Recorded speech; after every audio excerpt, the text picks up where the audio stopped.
Sir एकीकडे तुम्ही आज अमरावती जिल्ह्याच्या दौऱ्यावर आहे, दुसरीकडे चिखलदऱ्यामध्ये जर तुम्ही पाहिलं तर तुमच्या जे नगरसेवकाबद्दल जे उमेदवार होते ते आता त्यांनी माघार घेतली. त्या ठिकाणी मुख्यमंत्र्यांचे मामेभाऊ अल्लाद कलोती बिनविरोध नगरसेवक झालेले आहेत.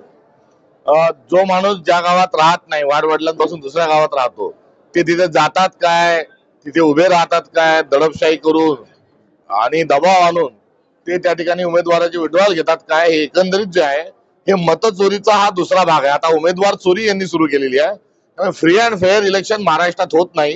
जो माणूस ज्या ठिकाणी उभा राहू शकत नाही त्याला तिथे मतदार यादीत नाव टाकलं जातं, त्याला तिथे निवडून आणण्यासाठी साथीचे प्रयत्न केले जातात. हे महाराष्ट्राच्या मुख्यमंत्र्यांचं अशोभनीय अशा स्वरूपाचं काम आहे. आम्ही त्याचा धिक्कार करतो, त्याचा निषेध करतो.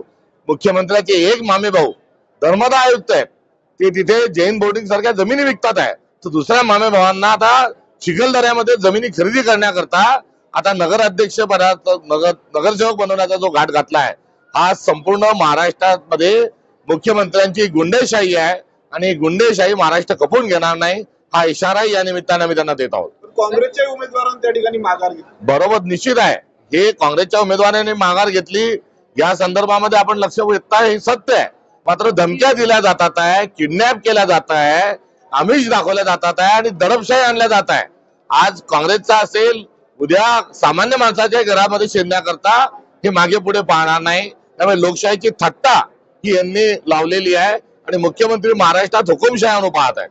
त्यामध्ये आर्थिक देवाणघेवाण झाली असं तुम्हाला वाटतं का? आर्थिक देवाणघेवाणी असेल, दमदाटी असेल, कुठेतरी जिवे मारण्याच्या धमक्याही त्या ठिकाणी दिल्या असतील.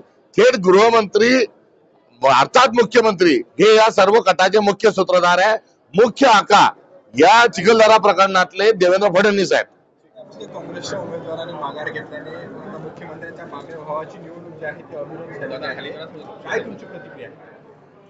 मला असं वाटतं की देवेंद्र फडणवीस इथे दमदाटी करतायत, गुंडागिरी करतायत, होम मिनिस्टर आणि मुख्यमंत्री असण्याचा दुरुपयोग करतायत.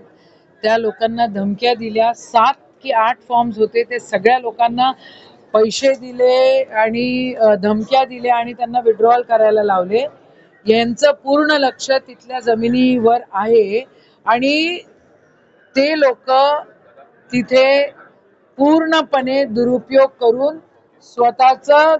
स्वतःचा जो काही आघात करायचा तो आघात करताय. मुख्यमंत्री देवेंद्र फडणवीस या महाराष्ट्राच्या इतिहासामध्ये सर्वात क्रूर मुख्यमंत्री म्हणून ओळखले जातील. ज्या हिशोबाने ते संविधानाचं तोडफोड करतायत ते अशोभनीय आहे. त्यांच्या प्रतिमेला बिलकुल ते शोभत नाही. संविधानाला त्या ठिकाणी तोडफोड करणं हे बिलकुल आम्हाला कोणालाच आवडत नाही.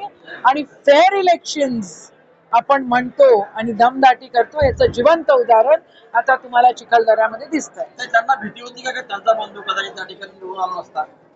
त्यांना सगळ्या प्रकार बघा, माझा जो अभ्यास आहे कमी असेल एखाद वेळेला, पण जो अनुभव आहे तो असा आहे की भाजपमध्ये भाजपचे ओरिजिनल कमी आणि भाजपमध्ये भाड्याचे आणलेले लोक जास्त त्या ठिकाणी आहेत आणि 100% भाजपचे लोक घाबरलेल्या अवस्थेत असतात, घाबरूट लोक आहेत आणि म्हणून या प्रकारे ते दमदाटी करतात.